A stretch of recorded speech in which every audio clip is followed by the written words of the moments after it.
Hi everyone, my name is Premada and welcome back to World Student School. In today's session, we are going to start with the next part of the chapter, that is fiber to fabric.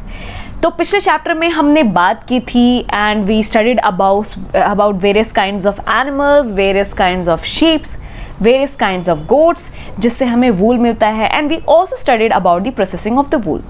So all these things we have covered in the previous lecture.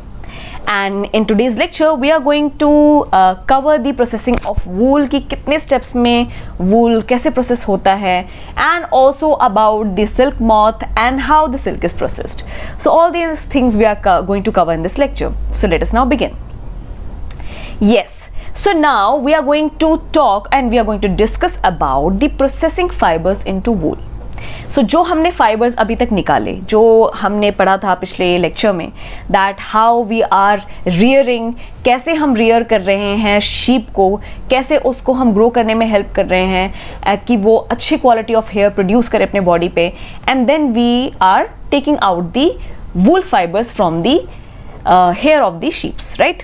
सो अब उस fibre को हम वूल में कैसे process करते हैं ये हम पढ़ने वाले हैं इस लेक्चर में. This is our first topic of the lecture, right. So the wool which is used for knitting sweaters और फॉर वीविंग शॉल्स. अब क्या है, हम वूल देखते हैं. जनरली हम वूल कहाँ देखते हैं कि या तो हम वूल यूज़ कर रहे होते हैं, जो वूल के यार्न्स आते हैं आइदर इन निटिंग स्वेटर्स बनाने में, या फिर उसको वीविंग शॉल बनाने के लिए कि आप डिफरेंट डिज़ाइंस आप ऐड करते हो, फिर आप शॉल बनाते हो, राइट. तो फर्स्ट यूसेज क्या आ गया हमारा, दिस स्वेटर्स. सेकेंड आपका आ गया शॉल्स, राइट. नाउ अब ये बहुत इंपॉर्टेंट टॉपिक है जो हम स्टार्ट करने वाले हैं, राइट. तो इस पे हमने ध्यान देना है. So processing fibres into wool involves following steps. अब कुछ स्टेप्स हम पढ़ने वाले हैं which is also given in your NCERT. तो एनसीईआरटी के बेसिस पे ही whatever is in your syllabus that we are going to cover कि क्या क्या स्टेप्स इन्वॉल्व होते हैं while you are converting that particular पतला सा fibre into a wool. How do you do that, right. So let us start now. So सबसे पहला आता है स्टेप 1. तो स्टेप 1 में क्या है, the fleece of the sheep along with a thin layer of skin is removed from its body which is called as shearing. अब ये देखो, ये आप इमेज देखो. इमेज में if you can see this person, if you can see this man, now this man is shearing the wool और wool fibre या फिर hair of the sheep from its body. तो ये जो फ्लीस है बेटा शीप का, हेयर जो है, और जो थिन लेयर होता है जिसमें जहाँ पे सॉफ्ट आपको वो मिलता है, what do we call it as soft hair, वो निकाला जाता है and this process is called as shearing. उसके अलावा जो ये शेयरिंग होती है, the process of shearing, it is done during the hot weather. ये जनरली किस में होती है, हॉट वेदर में होती है. सो दैट एकदम से अब जैसे हमने शीप का हेयर निकाल लिया, ठीक है, फ्लीस निकाल लिया, तो अब शीप्स को तो आदत होती है ना बेटा कि उनको विंटर से बचाव के लिए उनके पास जो बॉडी हेयर होता है वो उसी से विंटर से बचते हैं. बट व्हाट इफ आप वो हेयर ही निकाल लो एकदम से, तो वो उनको तो ठंड ज़्यादा लगेगी ना. So that is why it is done in hot weather. उसके अलावा woollen fibres are then processed to obtain woollen yarn. Yarn में कन्वर्ट किया जाता है बेटा. वुलन फाइबर आपने एक बार निकाल लिया तो उसको सर्कुलर यार्न में उसको आप ऐसे कन्वर्ट करते हो. तो ये वेरियस प्रोसेसेस हैं जो हम पढ़ेंगे, ठीक है. तो ये बात होगी, पहली आपने शेयरिंग कर ली, आपने वूल निकाल लिया है, कट कर लिया है शीप की बॉडी से. Now come step 2. तो स्टेप 2 क्या है बेटा, the shared skin with here is thoroughly washed in tanks to remove grease, dust, dirt, which is called as scouring. तो यहाँ पे if you can see two men, they are practicing the process of scouring. Clear? इसमें क्या होता है कि जो आपने हेयर निकाला है, अभी हम वूल नहीं बोलेंगे, जो आपने फ्लीस निकाला है आफ्टर रियरिंग द शीप. हमने रियरिंग का प्रोसेस पढ़ा था ना पिछले वाले लेक्चर में कि कैसे शीप्स रियर होती हैं, उनको कैसे हम खाना देते हैं and how do they grow. तो आफ्टर रियरिंग जो हम स्किन से बाल निकाल रहे हैं, हेयर निकाल रहे हैं, रिमूव कर रहे हैं, that is called a sharing. After sharing it is thoroughly washed. इसको वॉश करते हैं ताकि उसमें जो भी ग्रीस हो, डस्ट हो, डर्ट हो, वो सब निकल जाए, एंड इस प्रोसेस को हम बोलते हैं scouring. Next comes the step 3 फिर आता है स्टेप 3, आफ्टर स्काउरिंग, जब आपने स्काउरिंग कर ली, देन सॉर्टिंग इज डन। सबसे पहला प्रोसेस हमने किया था शेयरिंग, जिसमें आपने शीप का हेयर निकाल लिया। सेकंड आपने किया है स्काउरिंग, जिसमें आपने वॉश कर दिया, सारा डर्ट ग्रीस सब निकाल दिया। थर्ड स्टेप आता है आपका सॉर्टिंग। अब सॉर्टिंग में क्या होता है बेटा, the hairy skin is sent to a factory where hair of different textures are separated और सॉर्टेड। यहाँ पे देख सकते हो आप that many people are involved in sorting out the different texture of the this hairs जो आए हैं शीप के फैक्ट्रीज में, उससे कौन सा ये अच्छा टेक्सचर है इसको साइड रख दिया, ये थोड़ा सा रफ है उसको साइड रख दिया। तो all this is done by hands, और आजकल तो मशीन्स भी आ गई हैं सॉर्टिंग के लिए, तो वहाँ से भी आप सॉर्टिंग कर सकते हो। बट अदरवाइज बहुत लोग, जैसे if you can see in this image, तो वहाँ पे you can see that many people are involve in sorting different textures of the hair. उसके बाद आता है बेटा स्टेप 4।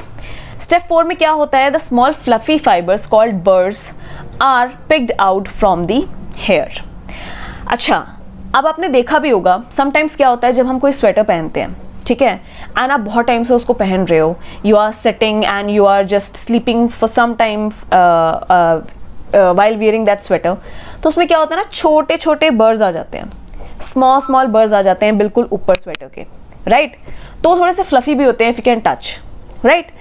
तो उनको क्या करते हैं, उनको पिक किया जाता है फ्रॉम हेयर, उसको हेयर से निकाल लिए जाते हैं, जो स्मॉल फ्लफी बर्ड्स होते हैं, and the fibres are scoured again and dried. उनको निकालने के बाद जो फाइबर्स हैं, जो बचे हुए फाइबर्स हैं जो आप क्लीन कर रहे हो, उसको फिर स्काउरिंग की जाती है, उसको फिर वॉश किया जाता है, एंड देन उसको ड्राई करने के लिए रख दिया जाता है, ठीक है। Now this is the wool ready to be drawn into fibres. जब आपने इतने लंबे प्रोसेसेस कर लिया, आपने 2 बार वॉश कर लिया, आपने सारे बर्ड्स निकाल दिए, तो अब जो आपके पास वूल है उसको आप फाइबर्स में कन्वर्ट करना स्टार्ट कर देते हो। Now the fibres can be died in various colours. Now you understand कि आपने देखा होगा कि जो स्वेटर्स होते हैं, जो हम स्वेटर्स पहनते हैं, वो कितने कलर्स के होते हैं। Sometimes we wear red colour, sometimes we wear brown colour, sometimes we wear yellow colour, right. So इनको ये बेटा हम डाई करते हैं, क्योंकि वी नो कि एक्चुअल जो कलर होता है शीप एंड गोट्स के हेयर का, वो तो या तो ब्लैक होता है या ब्राउन होता है, वाइट होता है। कलरफुल गोट्स शीप्स तो हमने नहीं देखी, तो इसलिए हम क्या करते हैं, सबसे पहले जब आपने फाइबर बना लिया, तो आपको कोई भी स्वेटर या कुछ भी बनाने से पहले, मॉडिफाई आप जिसमें भी कर रहे हो, either you are making pants out of wool और स्वेटर्स आउट ऑफ वूल और शॉल आउट ऑफ वूल, तो उससे पहले हम उसको डाई करते हैं, डिफरेंट कलर्स देते हैं, राइट। फिर आता है नेक्स्ट स्टेप। तो नेक्स्ट स्टेप में क्या है, स्टेप 6 कौन सा है, क्या क्या कहता है हमारा step 6? So the fibres are straightened, combed and rolled into yarn. जब आपने सारे प्रोसेस कर लिया, आपने डाई भी कर लिया, आपने उसको वॉश कर लिया, आपने उसको सॉर्ट आउट कर लिया कि आपके पास बहुत अच्छी क्वालिटी का अब वूल आ गया है जिसको आपने फाइबर में लगाना है, या जो आपके पास फाइबर्स हैं, अब आपने उसको क्या करना है, जो आपके पास फाइबर्स आ चुके हैं उसको स्ट्रेट करना है, कॉम्बिंग होती है उसकी, ठीक है। For all these processes machines are there in the industries, let me tell you that, कि वो बड़ी बड़ी इंडस्ट्रीज़ में होता है ये सारा काम। तो as you can see in this image, यहाँ पे क्या हो रही है, ये कॉम्ब एंड रोल किस में हो रहा है बेटा, ये फाइबर्स इनटू यार्न। ये आप देख रहे हो यार्न में कैसे कन्वर्ट किए जा रहे हैं, उसके सर्कल्स बनाए जा रहे हैं, right, with the help of the machine. So the longer fibres are made into wool for sweaters and shorter fibres are spun and woven into woollen cloth, ठीक है। जो लॉन्ग फाइबर्स होते हैं उनको स्वेटर्स में करते हैं, क्योंकि आपने देखे हैं स्वेटर्स में कितने लंबे लंबे धागे लगाए होते हैं, तो लॉन्ग वूल आप स्वेटर्स में यूज़ कर लेते हो, और जो शॉर्ट होते हैं वो वुलन क्लॉथ, जो आपके छोटे मोटे क्लोथ्स होते हैं, उसमें आप यूज़ करते हो, जो शॉर्ट फाइबर्स होते हैं, ठीक है। सो अब जो हमने प्रोसेसेस पढ़े हैं, जो सारे 6 स्टेप्स पढ़े हैं, उसको हमने एक छोटे से फ्लो चार्ट में दिखा दिया है। ये फ्लो चार्ट आप अगर आप याद कर लोगे, ये कुछ टर्म्स आपके सामने दी हुई हैं, तो ये टर्म्स आप याद कर लोगे तो आपको सारी कहानी बाकी अपने आप याद आ जाएगी। तो आपने ये फ्लो चार्ट ज़रूर याद करके जाना है, सो दैट आपको सारे स्टेप्स याद हों। तो हमने कौन कौन से स्टेप किए हैं, सबसे पहले हमने किया था शेयरिंग, जिसमें हमने शीप का हेयर कट किया था। उसके बाद आपने स्काउरिंग की थी, second step was scouring, in which we washed and dried the hair जो हमने निकाला है, ठीक है। उसके बाद सॉर्टिंग की, कि आप डिफरेंट टेक्सचर्स ऑफ फाइबर्स को आप अलग कर रहे हो. This is called as sorting. Now cleaning of birds. जो बर्ड्स आपके आ गए हैं छोटे छोटे फ्लफी वुल्स के ऊपर, उसको आप पिक करके निकाल रहे हो ताकि और अच्छे से आप उसको क्लीन करो. उसके बाद आपने डाइंग कर दी. डाई डिफरेंट कलर्स आपने लगा दिए हैं, मल्टी कलर्स लगा दिए कई फाइबर्स में, कई में ग्रीन, ब्लू, ब्लैक, व्हाटएवर. ठीक है. उसके बाद आपने उसकी रोलिंग कर दी. रोलिंग आपने किस में उसको रोल कर दिया है? You have rolled it into the yarn. आपने उसको यार्न में कन्वर्ट कर दिया, रोल कर दिया. तो all these steps we have studied in processing fibre into wool, कि फाइबर से आप वूल में कैसे कन्वर्ट करते हो. एंड ये as I have told you, ये फ्लो चार्ट याद कर लो तो आपको बाकी सारी कहानी you will be able to write it, right. अब आती है बात सिल्क की. नाउ अभी तक तो हमने वूल देखा, वूल की प्रोसेसिंग पढ़ी, डिफरेंट स्टेप्स पर हमने पढ़े कि कैसे वूल प्रोसेस होता है. अब बात करेंगे बेटा सिल्क की, कि सिल्क जो है वो कैसे हम बनाते हैं, कहाँ से आता है एंड उसकी प्रोसेसिंग कैसे होती है. तो silk worms spin the silk fibres. Silk fibres कौन देते हैं? सिल्क वॉर्म्स देते हैं. ठीक है. तो अब सबसे पहले आप देख लो कि सिल्क वॉर्म दिखते कैसे हैं. सो ये जो आपको छोटे छोटे इंसेक्ट्स दिख रहे हैं, these are called as silk worms. इनको क्या बोलते हैं? सिल्क वॉर्म्स, जो सिल्क फाइबर्स प्रोड्यूस करते हैं. ठीक है. And the rearing of silk worms for obtaining silk is called as sericulture. Important term है कि जो रियरिंग करते हो, आप पालते पोसते हो सिल्क वॉर्म को, तो it requires a lot of process. Different लंबा प्रोसेस लगता है. तो उस प्रोसेस को जिसमें आप सिल्क वॉर्म को रियर कर रहे हो, उनकी ग्रोथ करवा रहे हो, that particular process is called as sericulture. उसको हम क्या बोलते हैं? सेरीकल्चर. कि आपने सिल्क वॉर्म ग्रो करवा रहे हो और वहां से आप सिल्क ले रहे हो. क्लियर? अच्छा, अब यह आपकी बात आ जाती है एक life history of silk moth. अब आप सोचोगे कि हम इसकी लाइफ हिस्ट्री क्यों कर रहे हैं सिल्क मॉथ की. तो बेटा जो सिल्क मॉथ है वही जो है बेटा वो सिल्क वॉर्म वो सिल्क देता है. सिल्क मॉथ आपको सिल्क देता है. ठीक है. जब आप उसको रियर करते हो, ग्रो करवाते हो, तो वही आपको सिल्क देता है. तो फॉर इट टू अंडरस्टैंड कि आपको वो सिल्क कैसे मिलता है एंड रियरिंग कैसे होती है, तो इस वजह से आपको लाइफ हिस्ट्री समझना बहुत इंपॉर्टेंट है ये सिल्क मॉथ की. ठीक है. सो the female silk moth lays eggs from which hatch larvae which are called caterpillars or silk worms. ये बात समझ में आ गई सबको कि जो फीमेल सिल्क मॉथ होती है, फीमेल सिल्क मॉथ लेज एग्स, बहुत सारे एग्स देती है. एंड यही जो एग है वो बाद में हैच करते हैं और लार्वे निकलते हैं उसके अंदर से, जिसको हम बोलते हैं या तो कैटरपिलर्स और they are called as silk worms. Clear? Now what happens is they grow in size, and when the caterpillars is ready to enter the next stage of its life history, it is called as pupa. Clear? अब क्या होते हैं कि ये जो silk worms आए हैं, larvae of silk worms or larvae of caterpillars, now what they do is खाते रहते they keep on eating. But अब वो खाते क्या हैं? So यहाँ पे ये लाइन भी लिखी हुई that they eat mulberry leaves. तो जनरली जो लार्वी होते हैं वो उन्हीं ट्रीज पे होते हैं जो मलबरी लीव्स होते हैं, मलबरी ट्रीज. तो उन्हीं के लीव्स पे ये फीड करते हैं. तो what they do is after converting और after growing into a larva, they keep on eating the mulberry leaves and they grow in size. एकदम मोटे हो जाते हैं खा के. ठीक है. And then they start entering in the next life history. अपने नेक्स्ट लाइफ के स्टेज में they are entering now, and उस स्टेज को हम बोलते हैं pupa. What do we call it as? We call it as pupa, right? Now, it swings its head from side to side in the form of figure of 8. So what does ये larva क्या करता है? जो pupa होता है, जो pupa grow कर रहा है बेटा आप खा के. So what it does is pupa, it keeps on swinging its head from side to side by forming figure of 8 like this, like I am moving my head, right? And during movements of the head, the caterpillar secretes fiber made of protein which hardens on exposure to air and becomes silk fiber. तो ये जो head की movement हो रही है ऐसे जैसे मैं कर रही हूँ, देखो हेड की मूवमेंट, तो इसमें क्या होता है, सिल्क जो कैटरपिलर है वो क्या करता है, एक फाइबर सिक्रीट करता रहता है हेड मूव करते करते. ठीक है. And it is made up of a particular type of a protein. And जब ये प्रोटीन हवा के कॉन्टैक्ट में आता है तो हार्ड बन जाता है. While moving the head it is secreting a protein and it becomes hard after coming in contact with the air के contact में आने के बाद, and वही hard होके बेटा आपका silk fiber बना देता है. Clear? So the caterpillar completely covers itself by silk fibres and turns into pupa. कैसे होता है कि कैटरपिलर अपने आप को बिल्कुल कंप्लीटली अपना हेड मूव कर करके वो अपने आप को कंप्लीटली कवर कर लेता है सिल्क फाइबर से, एंड वो कवर्ड जो कैटरपिलर है by the silk fibres, it is called as pupa.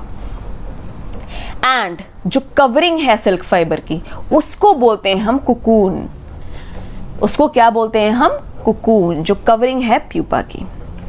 Now the further development of the pupa into moth continues inside the cocoon. And जो प्यूपा की बेटा मॉथ में जो डेवलपमेंट होती है, क्योंकि आई तो बेटा फीमेल मॉथ ही है, बनना तो उसे फीमेल मॉथ ही है, ठीक है, तो वो क्या करेगी, वो फर्दर जो उसकी डेवलपमेंट होती है वो कुकून में ही होती है।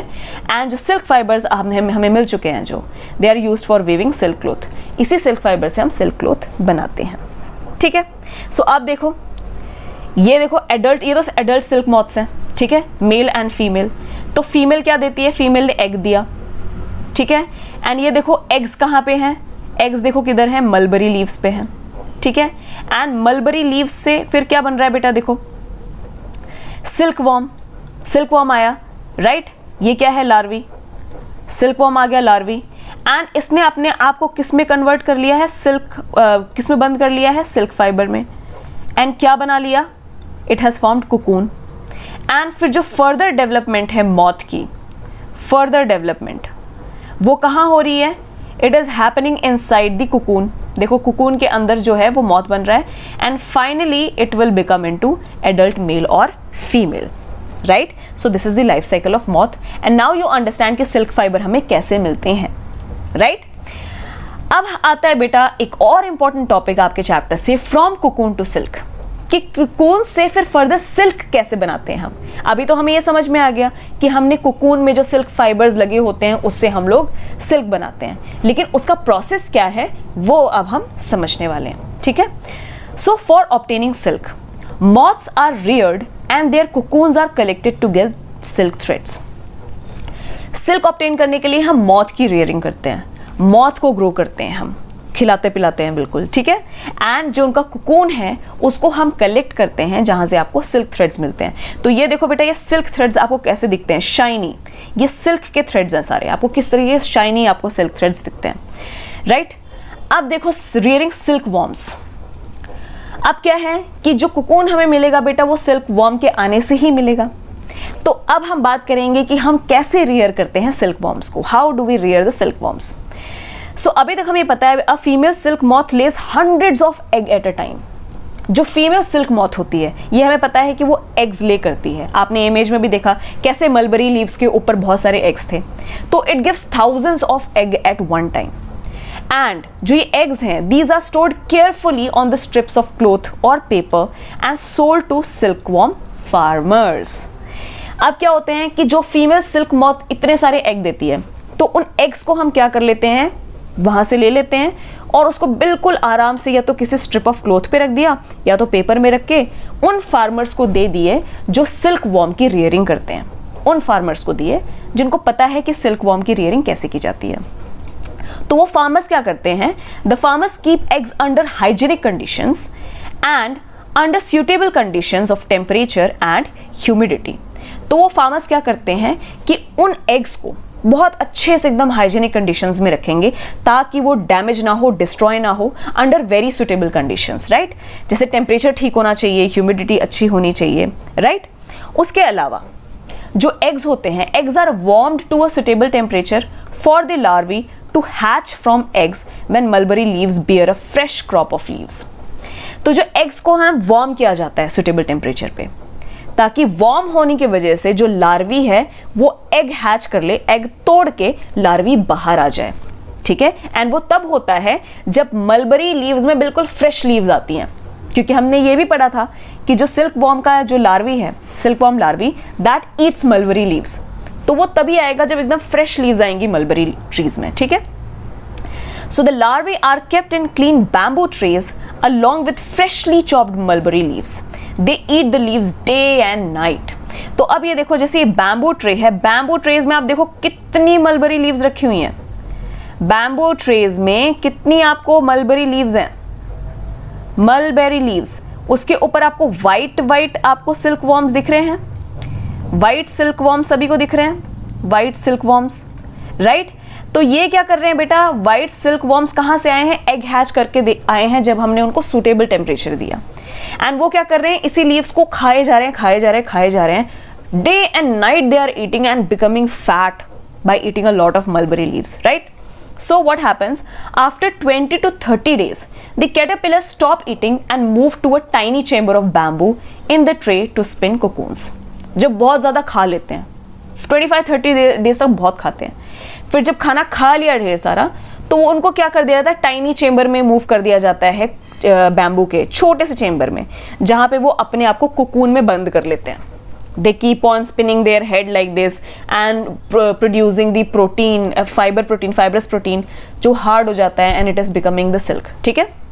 So the caterpillar or silkworm spins the cocoon inside, which develops into silk moth. अब जो caterpillar है और silkworm है, वो क्या करता है, spin करता है cocoon को अंदर से, जो spin कर लिया, फिर उसी के अंदर वो बैठा रहता है एंड वहीं पे उसकी बाकी मॉथ में ग्रोथ होती है। तो ये बेटा सिल्क, देखो सिल्क मॉथ ऐसा दिखता है, सिल्क मॉथ ऐसा दिखता है, ठीक है। एंड जो इसकी फीमेल सिल्क मॉथ है वो एग ले करती है एंड उसके बाद वहाँ से सिल्क वॉर्म्स प्रोड्यूस होते हैं, ठीक है। अब बात आती है कि जो हमें सिल्क फाइबर तो मिल गया, चलो कोकून से हमने सिल्क फाइबर ले लिया, मॉथ भी ग्रो हो गया, ठीक है। अब इस सिल्क को हम प्रोसेस कैसे करें, अब कैसे हम इसको सिल्क के कपड़े में कन्वर्ट करेंगे। सो क्या होता है, a pile of cocoon is used for obtaining silk fibres. बहुत सारे कोकून आप लेके आओ, क्योंकि कोकून के ऊपर क्या होते हैं, सिल्क फाइबर्स होते हैं। तो बहुत सारे आप कोकून इकट्ठा कर लिया एंड वहां से हमें अब सिल्क फाइबर निकालने हैं। So the cocoons are kept under the sun और बॉइल्ड और एक्सपोज टू स्टीम। कोकून्स को हम किस में रखते हैं, कहाँ रखते हैं, कोकून्स को आपने रख दिया सन में, या तो आपने उसको बॉइल कर दिया, या हम सिल्क फाइबर निकालने के लिए कर रहे हैं, ठीक है। आपने कोकून को या तो सन के अंडर रख दिया, या तो आपने उसको बॉईल कर दिया, या आपने उसको स्टीम के साथ एक्सपोज कर दिया, सो दैट आपको सिल्क फाइबर्स मिल सके, ठीक है। उसके बाद क्या होता है, जो सिल्क फाइबर्स हैं वो सेपरेट आउट हो जाते हैं finally. Now what happens is the process of taking out threads from the cocoon for use as silk is called reeling of silk. अब यहां देखो बेटा, ध्यान से इमेज में देखो, ये पतला सा थ्रेड सबको दिख रहा है, ठीक है। ये क्या है, सिल्क फाइबर है। ये आप किससे निकाल रहे हो, ये कोकून है, आप कोकून से निकाल रहे हो बेटा, कोकून से आप क्या निकाल रहे हो, सिल्क फाइबर निकाल रहे हो। देखो इस प्रोसेस को क्या बोलते हैं बेटा, this is called as reeling of silk, reeling the silk, ठीक है। जिसमें से आप बहुत आराम से, जैसे आपने इसको बॉईल किया हुआ है, ये कोकून को आप क्या कर रहे हो, बॉईल कर रहे हो, तो उसके बाद आप सिल्क फाइबर्स आराम से उसको निकाल रहे हो।